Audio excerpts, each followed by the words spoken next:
नमस्ते।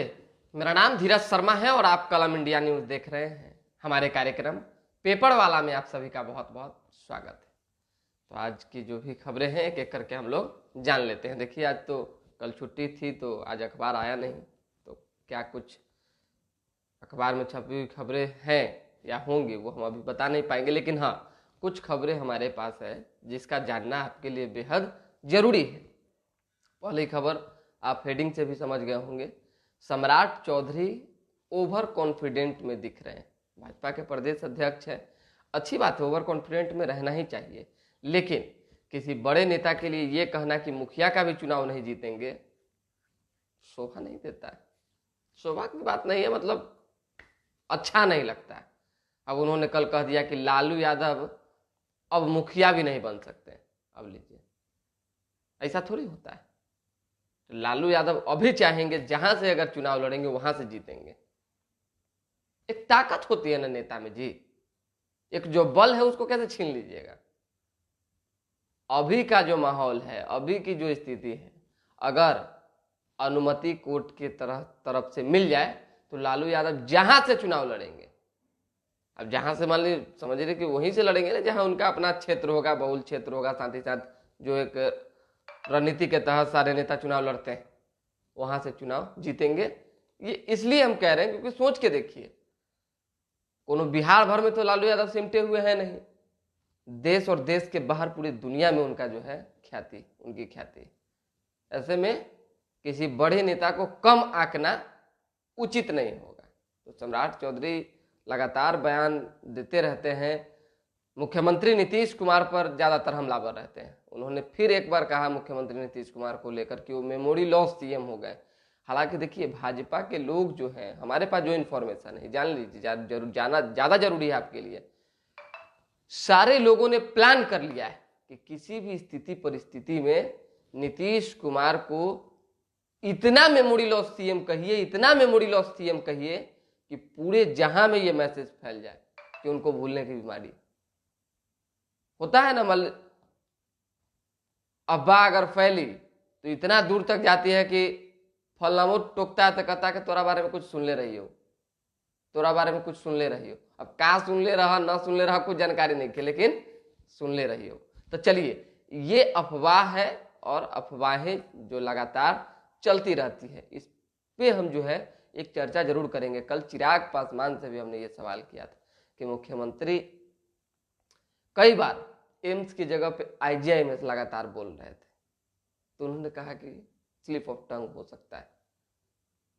देखिए, चिराग पासवान ने कोई टीका टिप्पणी नहीं की, साथ ही साथ सुरक्षा में चूक हुई उसको लेकर भी ये चीजें निकलकर सामने आई और कहा चिराग पासवान ने कि जब तक वे सीएम हैं रहेंगे तब तक इस तरह की घटना नहीं घटनी चाहिए। तो चलिए, नेता नेता की बात है। दूसरी बात हम आपको आनंद मोहन से जुड़ी हुई कर लेते हैं। देखिए, आनंद मोहन आप जान ही रहे हैं, जब से रिहा हुए तब से लगातार किसके टच में है। पहले भी हम बता चुके हैं कि उन्होंने मुख्यमंत्री नीतीश कुमार से मुलाकात भी की थी। मुलाकात में कई तरह की बातें भी हुई थी, कई चर्चाएं चली, जेडीयू में भी मिलने को लेकर बातें हुई, और ये सब कुछ सत्य है। कहीं कोई लाग लपेट, कहीं कोई किंतु परंतु और इधर उधर नहीं है। आप पता भी करवा सकते हैं। नीतीश कुमार तो बहुत पहले ही ऑफर दे चुके हैं कि आप आइए, स्वागत कर देते हैं जेडीयू दफ्तर में आपका। अरे बातचीत में है भाई, रिकॉर्ड है हमारे पास ये तमाम चीजें। लेकिन आनंद मोहन 23 नवंबर का इंतजार कर रहे हैं। 23 नवंबर को एक बड़ी जनसभा होनी है पटना के गांधी मैदान में। इसको लेकर हेलीकॉप्टर भी बुक हो गया है 15 से 20 दिनों तक के लिए। समझिए, बहुत खर्चा हो रहा है। और सब लोग, होता है ना कि आस पड़ोस के लोग, कोई मददगार, कोई कुछ, जैसा आनंद मोहन ने कहा उस हिसाब से मदद करने वाले हैं और मदद हो रही है। सारी रणनीतियां तो बनी रही है। इस बीच हमने पहले बताया था कि शिवहर लोकसभा से चुनाव लड़ने को लेकर जो चर्चाएं चली कि भाई 3 जगह ऐसा है जिसमें से कोई एक जगह आनंद मोहन की पत्नी को मिल सकता है और वो चुनाव लड़ सकती है। पार्टी उटी नहीं बनाएंगे, ये जान लीजिए। वो लड़ेंगे तो जेडीयू के टिकट से लड़ेंगे, इतना फिक्स है, लिख लीजिए, ये तय है। लेकिन 3 जगह में पहला जो है था शिवहर था। शिवहर इसलिए था क्योंकि आप जानते ही हैं कि शिवहर लोकसभा के अंतर्गत एक लोकसभा आता है, विधानसभा, जिससे जहाँ से वो उनके बेटे विधायक हैं चेतन आनंद। तो ये तमाम चीज़ें भी हैं। साथ ही साथ उसके बाद काराकाट की बात आई थी और तीसरे में वैशाली की बात आई थी। तो वैशाली से भी चर्चा है, वैशाली को भी नहीं नकारेंगे क्योंकि वहाँ से भी लवली आनंद सांसद रह चुकी हैं। लेकिन इस बीच क्या हुआ, कल पटना के गांधी मैदान से नीतीश कुमार का बड़ा आह्वान हुआ। बहुत तरह की चीज़ें उन्होंने कही, किसानों से रिलेटेड भी कई बातें उन्होंने कही, युवाओं से रिलेटेड भी कई बातें उन्होंने कही, कई घोषणाएं किए। उससे पहले भी दो गो योजना का मतलब सौगात दे चुके थे। एगो जेपी गंगा पुल जो है उसका 5 किलोमीटर लंबाई बढ़ा, तो उसका उद्घाटन हुआ 14 तारीख को। एक हड़ताली मोड़ स्थित जो है लोहिया पथ चक्र फेज 2, उसका उद्घाटन हुआ। उसके बाद नीतीश कुमार का कल का ऐलान जान लीजिए, सहरसा में मेडिकल कॉलेज। अब सहरसा कहाँ आता है, किसका क्षेत्र है, आप समझ सकते हैं ना। तो आनंद मोहन ने इसकी मांग की थी, ये हमारे पास इंफॉर्मेशन है कि उन्होंने इसकी चर्चा चलाई थी कि मेडिकल कॉलेज एक सहरसा में होनी चाहिए, और इसकी घोषणा भी हो गई। तो ये तो बड़ा प्लस पॉइंट हुआ ना भाई, कि नीतीश कुमार जो है आनंद मोहन पर पूरी तरीके से मेहरबान, हर स्थिति परिस्थिति में चाहे जो हो, बस वो इधर रहे, दाहिना बायां छिटके नहीं। लेकिन देखिए आनंद मोहन के बारे में कहा भी जाता है कि वचन के बहुत पक्के आदमी, वो नहीं भागेंगे। मतलब प्लान जो, देखिए प्लान अगर नहीं बनाए होते तो इतना जो हमलावर रहते हैं भाजपा पर नहीं रहते। मार RSS का बीच में बोल रहे थे, अब तो शांत हो गए हैं थोड़ा बहुत, अब अपने काम पर ज्यादा फोकस कर रहे हैं। तो सब लोग चाह रहा है कि भाई राजपूत वोट किसी भी तरह से हम लोग के पाले में आ जाए। उसी तरीके से चेतन आनंद को मंत्री बनाने के भी बीच में बात आई थी, एकदम 100% चर्चा चली थी। लेकिन मामला कहां फंस गया जान लीजिए, चेतन आनंद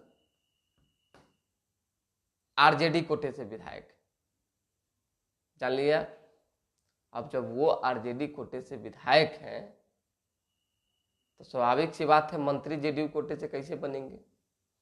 यही मामला फंसा है।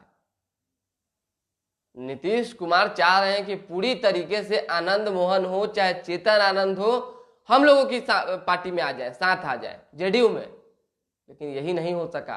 तो यह वहां तक फाइल तो पहुंचा, लेकिन फिर दब गया, और उसका पूरा मामले दब गया। अब कांग्रेस में 5 गो मंत्री खोज रहा था, लोग सब मंत्री बनना चाह रहा था। इसी मामले में मामला गड़बड़ा गया। तो ये एक खबर थी जो हम आपको बता दिए, मेडिकल कॉलेज वाला मामला जो आया। उसी के साथ साथ जो है कल सुरक्षा में चूक हुई, पहले ही रात को हमने जो है कार्यक्रम में सैलेंसर ने बता दिया था कि किस तरह से, देखिए कि VIP गैलरी में कोई आदमी घुस जाता है, युवक घुस जाता है, पता नहीं चलता है। पत्रकारों पर इतनी पैनी नज़र होती है पुलिस वालों की कि लगे कि सब खुफिया एजेंसी से आया है। लेकिन आम लोग और वे लोग जो मुख्यमंत्री के सामने चले जाते हैं मेडल लेकर और चिल्लाने लगते हैं, किसी को भनक नहीं लगती। अब DM ने कहा है कि जांच पड़ताल चल रही है। अब जांच पड़ताल में क्या सामने आता है, किसके पास पर वो इंटर किया, कैसे आया, VIP गैलरी तक कैसे पहुंचा, ये सभी तो देखना होगा। अब देखिए क्या होता है। और विशेष कुछ खबर तो है नहीं, आपराधिक घटनाएं जो है इधर उधर जो हो रही है उस पर थोड़ा सा सरकार को ध्यान देने की जरूरत है। नीलेश मुखिया गोलीकांड मामले में पप्पू राय, धप्पू राय और गोरख राय का नाम सामने आया है। इसके धरपकड़ के लिए छापेमारी लगातार जारी है। तो यही सब खबरें हैं। आज की जो खबर है, मुख्य खबर, कई जगहों पे झंडा तोलन किए गए हैं। और झंडोत्तोलन में देखिए, विधानसभा की बात करें, JDU दफ्तर की, RJD दफ्तर, BJP दफ्तर, कांग्रेस, सारा जगह तो झंडा तोलन होवे ना किया जी। कई जगहों पे एक जगह की घटना घट गई, बताइए कि पाकिस्तानी झंडा लेके फहरा दिया, कितना दुखद है। बहुत समस्या है, थोड़ा सा इन लोगों को सुधारने की जरूरत है, ऐसे लोगों की। बाकी तो सब लोग ठीके हैं, पता नहीं क्या सोच रखता है ये लोग। चलिए खैर, कोई बड़ा विषय नहीं है।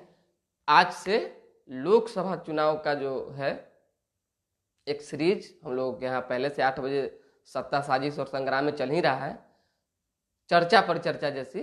बातें जो है, खबर जो है चलेगी, आप लोग जरूर देखिएगा। टाइमिंग जो है बहुत जल्द बता दिया जाएगा, या तो 9 बजे नहीं तो 9:30 बजे। और जो 9 बजे कार्यक्रम जाता है वो शिफ्ट होकर 8 या 8:30 बजे आ जाएगा।